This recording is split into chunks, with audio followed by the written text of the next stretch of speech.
sa ho banga kana le lai chun kalvaria thi san maluta long ta chun ke mai ko tai ana tong ding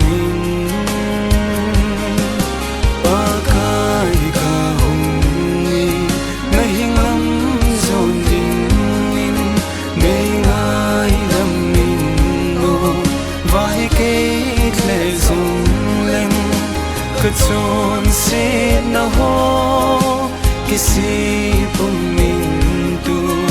am ka hin bele nei na sangin o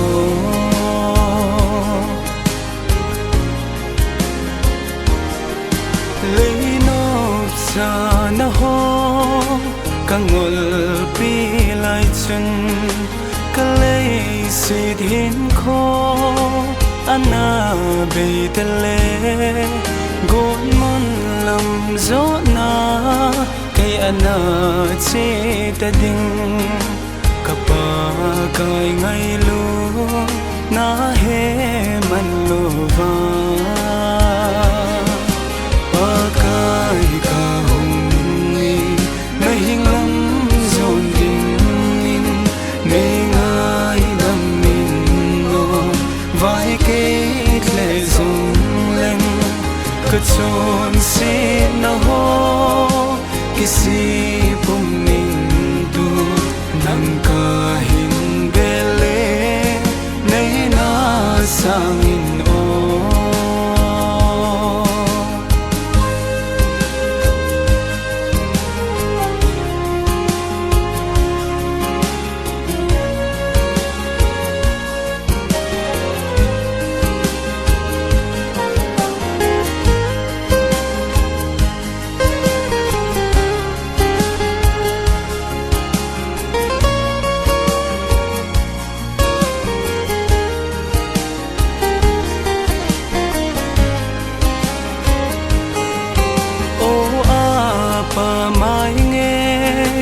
kapha che sa ho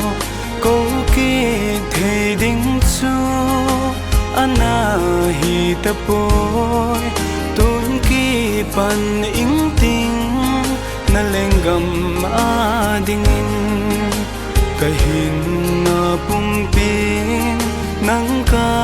hin pe ta